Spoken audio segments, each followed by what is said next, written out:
El acto que se hizo aquí fue, por supuesto, estaba ahí Gildo Infran, el vicegobernador, bueno, todo el de la elenco. casta de diputados, de esos que uno los conoce en estos tipos de actos, sí, porque es como que salen todo del closet, están todos guardados, sí. Y ¿quién salió también que estaba medio guardadito? Jorge Abel del Rosario de Los Ángeles González. Volvió de sus vacaciones. Jorge González, sí. Sí. Y bueno, tuvo palabras muy fuertes, van a escucharlo. Por rato parecía que recitaba un poema así y todo, con esa voz sensual. Es que él es un actor, Como les digo, yo lo conocí en mi casa, sí. Él andaba de franciscana, con una yica, él es abogado, a ver. Pero andaba, parecía una especie de monje tibetano, qué sé yo. Andaba con sandalias franciscanas, con una yica, con unos pelos largos, bueno, que después durante mucho tiempo usó, y venía a mi casa para pedir apoyo, ayuda, en su lucha, en la lucha de los aborígenes que están siendo pisoteados por ese tirano horrible que él odiaba y que se llama Gildo Infran. Así, con esa vocecita. Ay, Gabriel, qué horror este hombre, tenemos que combatirlo. Necesitamos tu apoyo, vos que sos no sé qué y no sé cuánto. Por eso vengo a tu casa en franciscana, con el rosario en la mano, con la yica, con la Biblia, a pedir tu apoyo contra este horrible dictador. Bueno, con la misma pinta, ¿no? Bueno, se sacó la sandalia franciscana y durante mucho tiempo se dejó el pelo, después se cortó. El señor Jorge Abel González hoy recita a favor de Gildo, sí, el horrible dictador que él enfrentaba en aquella época. ¿Qué será que pasó, no? Pide, vio la luz. Claro. Vean la Biblia. A ver, San Pablo era un tipo que perseguía a los cristianos. ¿Te acordás? Está, sí. Y bueno, y en el camino a Damasco vio la luz del Espíritu Santo y dijo, no, ¿qué estoy haciendo? Tengo que ayudar a los cristianos. Es con San Gildo. Claro. La revelación. Hubo una revelación. Claro. Es bueno. el Grabois de Gildo. Sí. El Grabois hippie. Claro, exacto. Bueno, y Jorge González nos pide que tengamos memoria. Yo cuando él dijo memoria me acordé instantáneamente. ¿Y vos tenés memoria? Y sí, me acordé el extraño de pelo largo. El extraño de pelo largo que me apareció en mi casa y que yo le servía... porque come. ¿Lo hacías pasar a tu casa? ¿Lo sentabas a tu mesa? No era sentarlo, no era buen apetito. Claro, no era sentarlo nomás y darle un vasito de agua, no. A ver qué hay en la heladera, escúchame, vino Jorge González. Bueno, hay que mantener eso, hay que alimentar eso, alimentarlo. Bueno, ese cuerpito. Sí. Bueno, Jorge González ahora está ahí censurando y persiguiendo a todos los odiadores. Mirá vos. Y nos mandó un hermoso speech de que recordemos todo lo que pasó durante la dictadura. Empezó hablando de libertad y después nos hizo acordar lo que ocurrió aquel 24 de marzo de 1976, cuando empezó la dictadura militar, y todos los cómplices y personeros, es decir, aquellos que actuaron en nombre del proceso militar, que fueron funcionarios del proceso militar y que apoyaron al proceso militar. Vamos a escucharlo brevemente a Jorge Abel González hablar de esa época y después vamos a hacerle caso, porque él dice hagamos memoria, vamos a hacer memoria. ¿Qué te parece? Vamos a escucharlo. Un acto de verdadera libertad. Que no es esa libertad que intentan vendernos los medios de comunicación hegemónicos ni aquellos sectores políticos que buscan sacar un rédito para beneficio de unos pocos privilegiados, sino un acto de verdadera libertad, un acto que lo hacemos no solamente en una faz individual, sino que también lo hacemos a este acto de libertad en una faz comunitaria, porque nadie puede realizarse como individuo si es que no se realiza con otros y con otras. Y el acto de libertad que venimos a realizar en este momento es el de hacer memoria. Es una memoria que nos permite a nosotros recordar, es decir, volver a pasar por el corazón vivencias que, si bien han dolido y duelen, nos permiten fortalecernos como persona y como comunidad para no volver a repetir los errores del pasado e impedir de que otros los intenten hacer. Sin lugar a dudas, un 24 de marzo no es una fecha cualquiera. En nuestra historia esa fecha está marcada por la imposición de un sistema político, económico, social, cultural, que estuvo destinado a lograr objetivos claros y precisos. El de destruir una ideología que siempre trabajó por la felicidad del pueblo y la grandeza de la nación, levantando 3 banderas históricas: la de la justicia social, la de la independencia económica y de la soberanía política. Esa fue una mala palabra desde su nacimiento para las oligarquías de la Argentina y siempre se ha constituido en el enemigo histórico de ese sector. En definitiva, no fue simplemente un golpe militar, fue un golpe cívico-militar. Y con lamentable mirada sobre la realidad actual, vemos como aquellos viejos personeros ideológicos de esa dictadura militar de que tanto horror provocó a nuestro país se encuentran nuevamente entre nosotros, planteando exactamente las mismas ideas sociales, económicas, culturales de entonces, escondidas tras palabras edulcoradas y propagadas incansablemente por los medios de comunicación. Por lo tanto, este acto de memoria colectiva que venimos a realizar es un acto de libertad, de verdadera libertad. Pero en este tiempo, fundamentalmente, es un acto revolucionario. Porque como dice esa canción tan cara a nuestros sentimientos, a pesar de las bombas, de los fusilamientos, de los compañeros muertos, los desaparecidos, no nos han vencido. Bueno, vamos a hacerle caso acá al compañero Jorge González y vamos a hacer memoria. Vamos a hacer memoria. Hicimos un poquito de memoria recordando él con la franciscana, claro, despotricando. A ver, vamos a usar un término... El pasado al que él aparentemente ya se olvidó. Claro, vamos a hacer un término eclesiástico. Misionando o catequizando contra Gildo. Él catequizaba contra Gildo. Claro, vos sos puras palabras endulcoradas. Edulcoradas, y yo lo recordé. Yo lo tuve ahí sentado, comiendo de mi heladera a Jorge González y hablando mal de Gildo. Y ahora lo tengo que escuchar. Qué lástima que no existía tecnología para grabar eso en ese tiempo. ¿Vos te imaginás? Había un escritor que decía, y así lo dijo el poeta. Me sonaba eso, me sonaba una... Bueno, es que es un actor, es le pone énfasis algunas palabras. A ver, si yo tendría que recomendar un profesor de teatro, es él. Sí. Es él, Jorge González. Es un actor, es un actor de teatro, pero no de televisión, no, teatro, el teatro. Y antes estaba el teleteatro, porque se hacía teatro en la radio. Bueno, este es una buena voz para hacer radioteatro. Sí, Jorge González, yo lo recomiendo. Lindo radioteatro era lo mejor que hubo en la historia. ¿Qué te parece?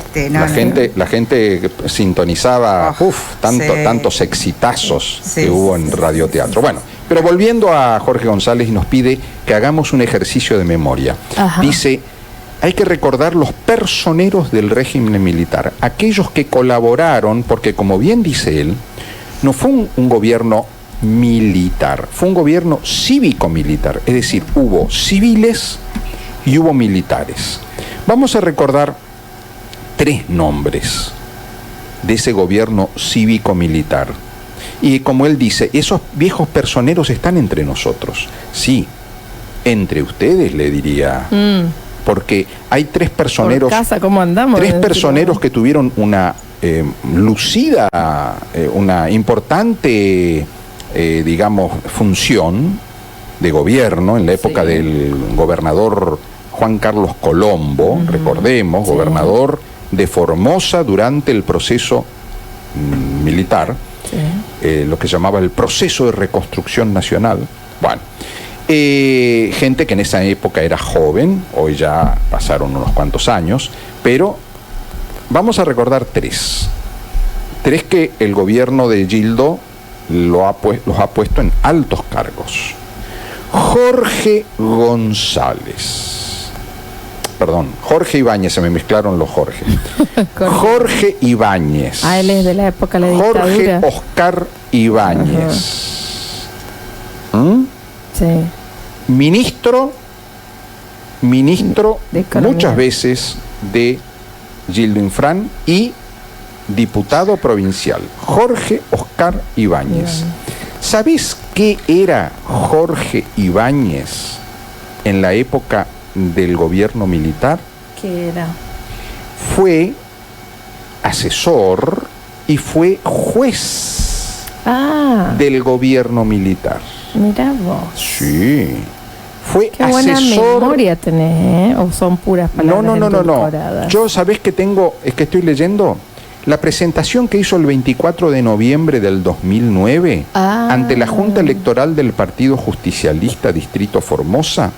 Un dirigente histórico del PJ de acá, Humberto Felipe Parmetler, el hermano del actual rector de la Universidad Nacional de Formosa, Humberto Felipe Parmetler, que fue presidente del Partido Justicialista de la ciudad de Formosa durante muchos años y fue diputado muchísimos años, era hombre de Joga. Bueno, Humberto Felipe Parmetler cuestionó que se lo haya designado congresal provincial y secretario de la Mesa Ejecutiva Provincial del Partido Justicialista. Lo impugnó a Jorge Ibáñez. ¿Por qué? Porque dijo que cómo puede ser que un personaje como Ibáñez, que fue designado por decreto de Colombo, fue designado asesor legal en el gobierno de Colombo y luego fue designado como juez en lo civil, comercial, administrativo y del trabajo de la ciudad de Clorinda. Y en aquella época, dijo Parmetler, recordemos que Jorge Ibáñez y los demás funcionarios del gobierno militar no juraban por la Constitución Nacional. Primero juraban por los estatutos de la Junta Militar. Claro. Entonces, un ciudadano dice que haya jurado por los estatutos del gobierno militar, no puede ser un representante del Partido Justicialista, dijo. Y nos hizo acordar, fue designado por decreto 1371 del año 78, y bueno, también ahí menciona todos los decretos por los que fue designado este señor Jorge Ibáñez, que ahora es ministro actualmente. Eterno ministro. Sí. Y recordó a otros, pero nosotros vamos a tres, nada más, tres que todo el mundo, bueno, no sé si todo el mundo conoce, por ejemplo, Eduardo Hang, que es actualmente ministro del Superior Tribunal de Justicia de la provincia, uno de los tipos más poderosos porque está ahí en ese superior tribunal que es la última palabra de cualquier juicio, ¿no es cierto?, civil,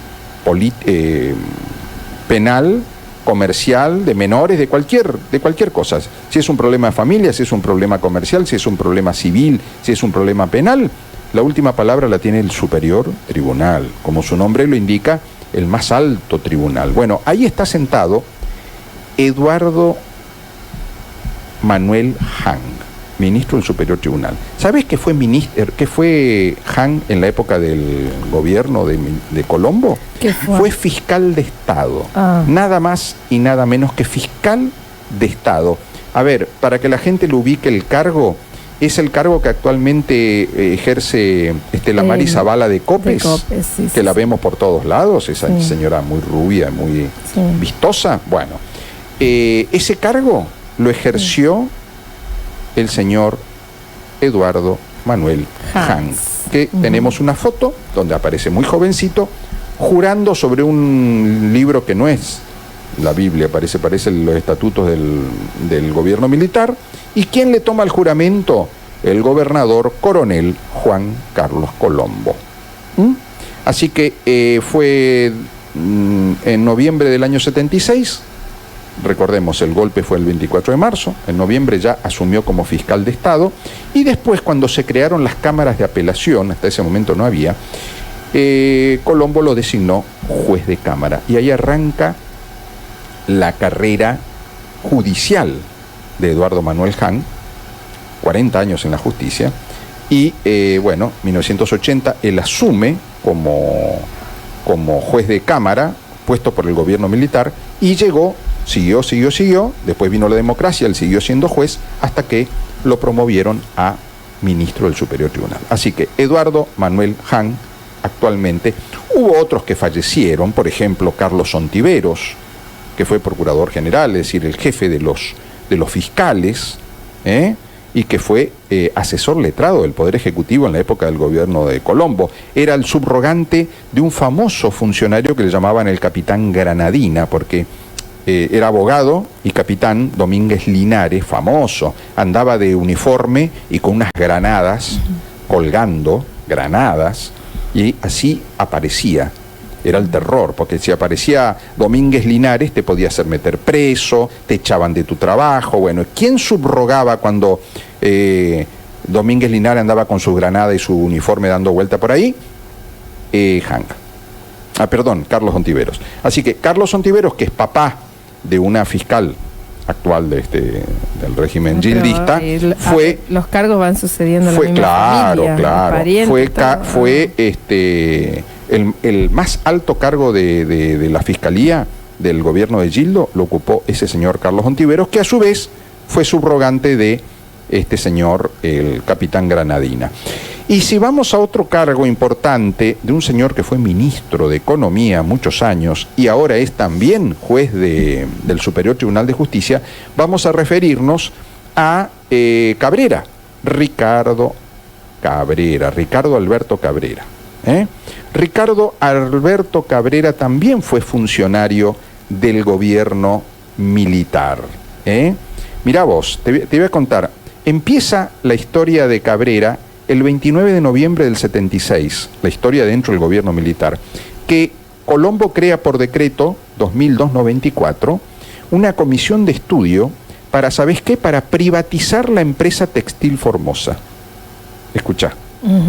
Porque acá este gobierno habla muy mal de todos los que privatizan, ¿no? Bueno, el tipo que estuvo ahí en esa comisión para estudiar cómo privatizar la empresa textil Formosa se llamó Ricardo Alberto Cabrera. Hizo también su trabajo, que lo pusieron desde el año 77 hasta el año 82, es decir, casi todo el proceso militar. Fue nada más y nada menos que subsecretario de Industria y Comercio del gobierno de los militares.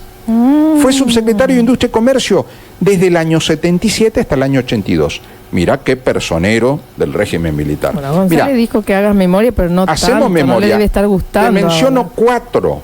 Uno fallecido ya, Carlos Ontiveros, y otros 3 que están vivitos y coleando, como diría Jorge González, están entre nosotros. Están entre nosotros. Bueno, qué lindo. Ahí en primera fila tendría que estar sentado Hahn, Jorge Ibáñez y Ricardo Cabrera. Y cuando él decía, hagamos memoria, todos iban a estar con la sonrisa recordando qué buena época que fue el gobierno militar para ellos.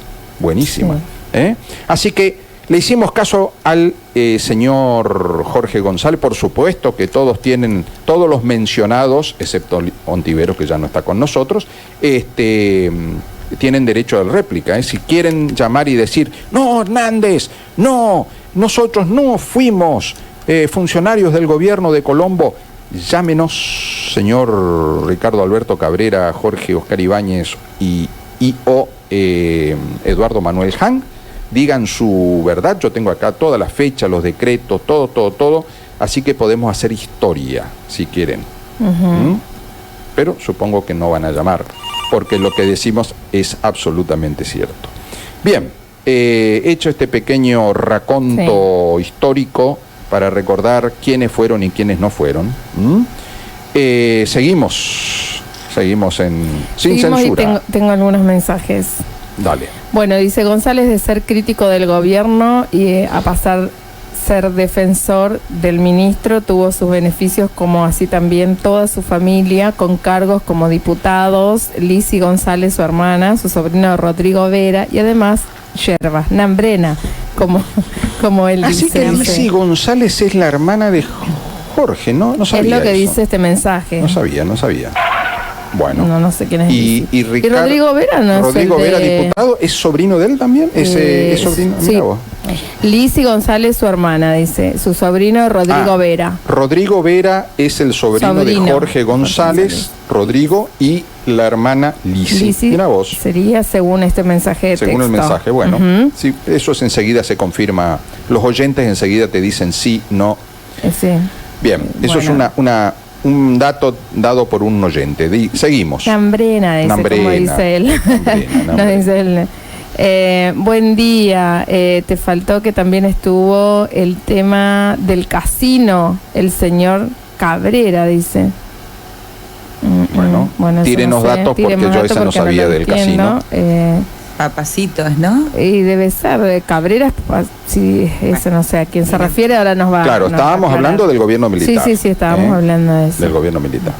Sí, acá hay otro mensaje más. A ver, dice, bueno, hoy el franciscano está hecho un comisario que disciplina a los retirados policiales que opinan o critican en las redes sociales, con otra indisciplina a los jefes policiales que, estando en actividad, participan activamente en el peronismo, apareciendo como aportantes en el balance económico y publicado en el boletín oficial, corruptos de la institución policial. Claro, lo que este señor dice es, ¿por qué algunos policías? Porque vamos a lo que es la ley. La ley dice que los policías no pueden actuar en política, ¿está? Bueno, entonces, con esa excusa, si vos sos un retirado y opinás de que, qué sé yo, de que está todo mal, de que el país anda mal, de que la provincia tiene problemas, etcétera, etcétera, entonces enseguida te hacen un acta y te dicen, usted hizo opiniones políticas y hizo quedar mal a la institución y te vamos a, qué sé yo,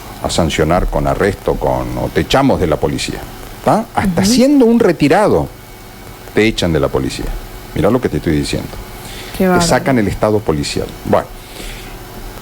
Pero al mismo tiempo hay policías, altos jefes, que pueden hacer política, que los dejan hacer política, porque hacen política para el gobierno, para el oficialismo. Y aparecieron dos, el jefe y el subjefe de policía, como aportantes del Partido Justicialista. Esto no es un chisme, esto no es que, no, yo sé porque mi amigo el vecino lo vio haciendo el dedito en B y hablando bien de Gildo. No estamos hablando de opiniones. Estamos hablando de aportantes. Aportaron dinero y aparecen en el listado de los que aportan para mantener al partido peronista. Sí. El jefe y el subjefe de la policía de la provincia de Formosa, que tienen prohibida toda actividad política. Sí. Y vos fíjate que aportar dinero para un partido político es una actividad política. ¿Está? Sí. Bueno, a eso se refiere este señor. Bueno, sigue este mensaje, dice, le recordamos al franciscano que el peronismo formoseño fue el único que convalidó la dictadura de diputado provincial a un torturador de peronistas, como fue Agustín Echeverría, ex subjefe de policía durante el gobierno peronista de Joga, y que fuera condenado en juicios por lesa humanidad. Se me olvidaba, Echeverría fue subjefe de policía en la época del gobierno peronista, y fue uno de los acusados por torturas. Acá había una escuelita que le decían, un lugar donde llevaban a los sospechosos de ser guerrilleros o que estén vinculados en las organizaciones guerrilleras, las llevaban ahí y los torturaban. Y Agustín Echeverría fue uno de los acusados y condenados por haber participado, y luego fue un militante del peronismo, fue candidato a diputado, no fue diputado, fue candidato a diputado y fue subjefe de policía de un gobierno peronista. Así que está buena el recuerdo, digamos, de que también hubo otros que tuvieron una actuación pesada en la época militar y siguieron teniendo figuración. Bueno, Borrini. ¿Viste cómo la gente tiene memoria? Sí, Borrini fue ministro de gobierno muchos años y era un tipo muy vinculado en la época del gobierno militar. Te recuerda todo, ¿no? Te van recordando, la audiencia te va recordando. Y yo creo que son todos, porque son camaleónicos y se van acomodando según su conveniencia, ¿no? O los que por lo menos tienen esa intención de perpetuarse. Pero, a ver, cuando Jorge González nos invita a tener memoria, yo no lo critico a González por ser gildista. A ver, cada uno elige en qué lugar quiere posicionarse, a quién quiere apoyar, si él está convencido de lo que está diciendo. Yo simplemente lo recuerdo como un antigildista furioso, como un tipo absolutamente jugado en contra de Gildo y denunciando la dictadura gildista. Y eso no pasó hace 70 años. Eso fue antes de que sea ministro. Él un día era opositor y al otro día era oficialista. Sí, un día no tiene moral, no tiene dignidad, no tiene vergüenza, o sea que... Un día usaba franciscana yica y andaba con la Biblia, y al otro día tenía saco, corbata y hablaba y hablaba del gobierno como si fuese el reino de Jesús. Y ahora que agarra y ocupa el tiempo y los canales del Estado para dirigir un mensaje a la sociedad como si fuera que él es la Carmelita descalza. O sea, es y con la misma pasión, por eso es un buen actor. A ver, justificando lo que antes condenaba, esto es lo grave, digo, me parece. Exactamente. El actor es un tipo que dicen, bueno, a ver, ¿qué me toca hoy? ¿Qué tengo que representar? Claro. Bueno, hoy sos el más malo de los malos, bueno, entonces hace de malo. Al otro día, la serie o la película es de otro tema y te dice, bueno, ¿y ahora qué sos? Ahora sos el santo. Bueno, entonces el santo. Y un día es de malo, otro día es de santo, porque sabe interpretar roles. Bueno, Jorge González un día criticaba a Gildo y decía que era terrorífico, sentado en la casa de un tipo que sigue siendo, sigue pensando lo mismo. A ver, yo no soy ningún ejemplo de nada, pero sigo pensando lo mismo que pensaba hace 20 años. Entonces, a mí me podrás señalar, me podrás criticar, me podrás decir que odiador, que qué sé yo, pero ¿sabes qué? Yo sigo pensando lo mismo. Ahora González cambia de pensamiento. González es un tipo que un día te defiende una cosa, pero con pasión, y al otro día, con la misma pasión, te defiende al que criticó el día anterior. Cambia de pensamiento por unos billetes. Y no sé por qué. Y es que está claro, antes era franciscano descalzo, con chica, y hoy por hoy no tiene la misma posición económica. Pero ¿sabes qué? No puedo entender eso. No puedo entender que pretenda que le creamos ese discurso cuando ayer decía exactamente lo contrario. Sí, hay alguna conveniencia. Bueno, lo tenemos, Gabriel, para no hacerlo esperar más tiempo, ya lo